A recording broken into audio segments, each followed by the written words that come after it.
Good evening, I'm John Batchelor. This is the John Batchelor Show. Syria, the Syrian civil war. Within these last hours, the Secretary of State, John Kerry, former chair of the Foreign Relations Committee, as experienced and long-traveling a foreign policy expert as exists in the United States Congress, declares to two of his former colleagues, John McCain and Lindsey Graham, of the Republican Party, but all experts on foreign policy. John Kerry says to Graham and McCain in Germany that the Obama administration's Syria policy is a failure. Not only that, but that it's a failure in particulars. That Mr. Kerry's opinion is that the Assad regime, in conjunction with the Tehran helpmates, the IRGC, are slow rolling the chemical weapons handover, that a very small percentage of the suspect chemical weapons have been handed over for destruction, and that a large part of the arsenal is not available. Failure. Michael Ledeen of the Foundation for the Defense of Democracy joins because I have just done the easy part of Syria right now. We're going to get to the hard part about who's on what side, who's running what, and how is it that the Iranians can be both supporting the Assad regime and fighting the Islamist jihadists, and also supporting the Islamist jihadists as they fight other jihadist Islamists. Michael, a very good evening to you. There's no simple historical analogy, so let's start with the Obama policy failure. Is that obvious in the White House now? Has the White House acknowledged its failure? Has it listened to its own Secretary of State? Good evening to you, Michael. Hi, John. Thanks for having me. Well, nobody knows all the answers to these questions. That's the first thing to say. And we won't know the answers probably till we finally get our hands on the Iranian archives, which will lay this all out, I'm sure. Has it failed? Sure, it's failed. If John Kerry says so, then certainly it has failed. And anyway, you can see that it's failed because the chemical weapons deal has fallen through. They were supposed to be speeding along towards dismantling their chemical weapons, and instead, what is it, 4%, 5% they've turned over so far? And there are reports in good publications that say that he's moved other chemical weapons into the zones of Syria, which would be his, even if Syria broke apart into component pieces. So, yeah, that's failed. And it's failed the same way that our Iran deal has failed. If it hadn't failed, we'd have made it public by now. We'd know what it is, but we don't even know what it is. What we do know is that it's going very slowly, and now, people are saying, well, it may take a year, not 6 months, and so on and so forth. And now we're getting articles that say, contrary to what Obama said and what Kerry said, we might not know if Iran decided to suddenly start building nuclear weapons. So the whole thing is chaos. I want to go to the Iranian regime, the hidden hand in the Syrian civil war, because you quote Tom Jocelyn of the Foundation for the Defense of Democracy, your colleague, and you point to other sources of information that the Iranians are masters of duplicity. What does that mean in the Syrian civil war, Michael? It means they're on both sides. It means that they're going all out to preserve Assad. And to put it paradoxically, in order to save Assad, they're supporting his enemies.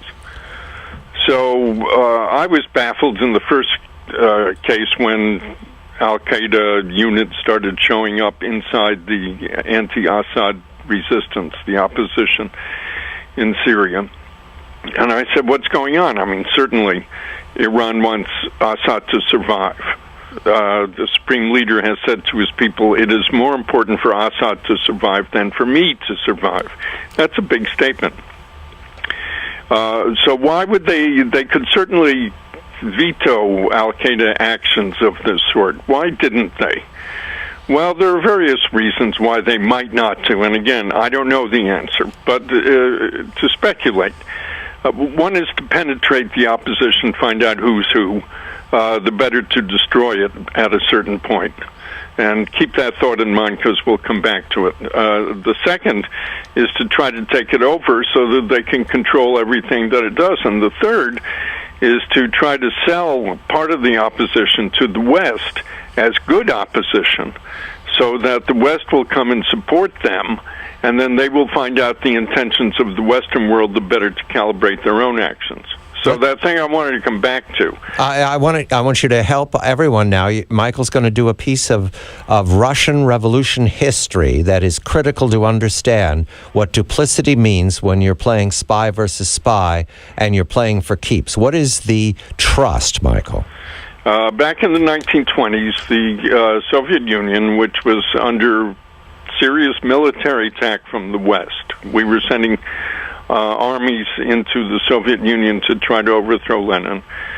They created an imaginary organization called the Trust, which sent people to Western intelligence services saying, hey, we are anti-Soviets. We are working to bring down Lenin's regime. We can do it if you will only help us. And we can prove our bona fides to you in all kinds of amazing ways. And they then presented secret documents from inside the Soviet regime, and they were real. And at the request of the West to show their capacity to operate inside Lenin's Russia, they assassinated fairly high-ranking Soviet officials. And all these things actually happened. And the West totally bought into it and ended up funding the Trust, which was, of course, a KGB deception. So we paid for it.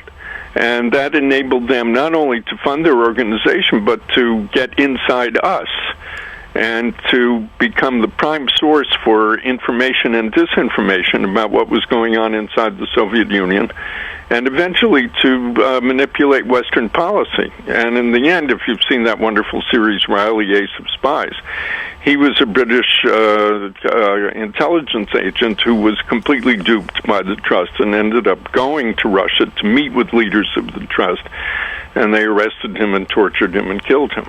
And therefore, what we're witnessing now is a model in history, and the Iranians are perfectly capable of it. They've been capable of this kind of duplicity for 1,000 years. It's how they believe they've survived in the face of the Sunni lords. Oh, yes, and of course, getting inside the opposition, there was a state when this started.